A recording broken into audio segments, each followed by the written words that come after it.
विद्यार्थियों, आज की कक्षा में हम देखेंगे अर्थमेटिक प्रोग्रेशन या समांतर श्रेणी। कोई भी समांतर श्रेणी का जो जनरल फॉर्म होता है या सामान्य रूप वो होता है A plus D, A plus 2d, A plus 3dd, dash dash dash etcetera.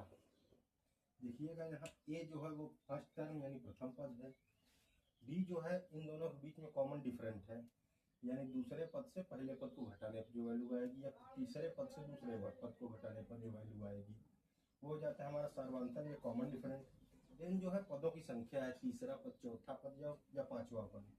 इसमें निकालने के लिए हमें दो फार्मूला का प्रयोग करते हैं। पहला फार्मूला है हमारा nth टर्म या nवां पद निकालने के लिए, an बराबर a plus n minus 1 into D. इससे हम nth टर्म निकालते हैं यानी nवां पद फाइंड करते हैं। हमारे सामने ये एक क्वेश्चन है 3, 7, 11 का, ये एक एसी दी हुई है जिसका हमें 8th टर्म फाइंड करना है। देखिएगा हमारा जो फॉर्मूला है वो है A N equal to A plus N minus 1 into D, यानी हमें ए 8 फाइंड करना है। हमें गिवन क्या क्या है, ए इक्वल टू 3 है, डी इक्वल टू हमें फाइंड करना है 7 माइनस 3 इक्वल टू 4, या फिर 11 माइनस 7 हम कर देंगे तो भी 4 आएगा, और n इक्वल टू 8 दिया हुआ है। बस इसी फॉर्मूले पे हम रख देंगे। ये है हमारा 3 प्लस n की वैल्यू है 8, 8 में से 1 सब्ट्रैक्ट करेंगे into 4, A 8 equal to 3 plus 8 में 1 जाएगा 7 into 4, A 8 equal to 3 plus 7 4 जा 28, 7 चौक 28, ए 8 इक्वल टू 28 3 31, यानी कि हमारी इस एपी का जो 8th टर्म होगा वो होगा 31। प्रश्न है हमारे सामने, find 12 term of AP 9 4 minus 1। देखिएगा इस एपी में जो हमें गिवन है वो है A equal to 9, N equal to 12 और D equal to 4 minus 9 equal to minus 5 and minus 1 minus 4 equal to minus 5। कोई बात नहीं, सिंपल सा है, हमें 12th टर्म निकालना है। तो ए 12 इक्वल टू ए जो हमारा दिया हुआ है वो है 9 प्लस एन माइनस 1, एन जो है हमारा 12 है, 12 में माइनस 1 करेंगे इंटू डी, डी हमारा है minus 5। A 12 equal to 9 plus 12 में से जब 1 जाएगा बचेगा 11 into minus 5। A 12 equal to 9 plus 11 5 जा 55 माइनस 55, और सॉरी ये 12 होना चाहिए। ये 12 इक्वल टू जब 9 में से 55 हम सब्ट्रैक्ट करेंगे, यानी कि 55 में 9 सब्ट्रैक्ट करेंगे, 15 में 9 गया बचेगा 6 4, यानी कि माइनस 46 होगा हमारा आंसर। इस दिए हुए एपी का जो 12th टर्म होगा वो होगा माइनस 46।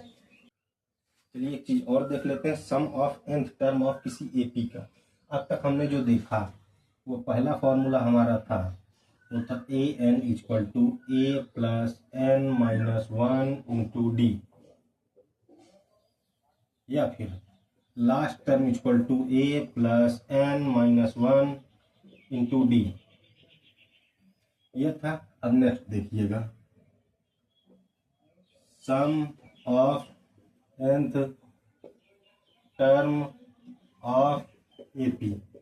किसी भी एपी के nth टर्म का सम जो होगा वो होगा S N equal to N by 2 bracket 2a plus N minus 1 into D. आगे अब a प्लस एन माइनस 1, ये देखिए यहाँ है, इसकी जगह हम l रख देंगे, S N equal to N by 2 bracket a plus L. ये दो फॉर्मूले हम लगा सकते हैं। एक एग्जांपल इसका देख लेते हैं। एक एग्जांपल है, find the sum of 10 term of AP 3 6 9 12।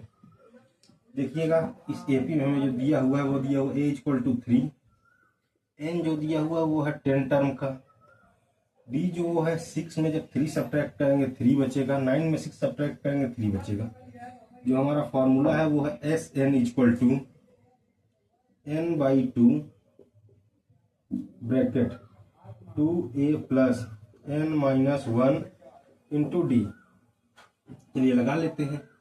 n/2, n की वैल्यू जो है 10/2, 2 इंटू जो a की वैल्यू है वो है 3 प्लस n की वैल्यू है 10 - 1 इंटू डी की वैल्यू है 3। 10/2 की वैल्यू आएगी 5, 2 3 या 6 प्लस 10 में से 1 जाएगा 9 इंटू 3,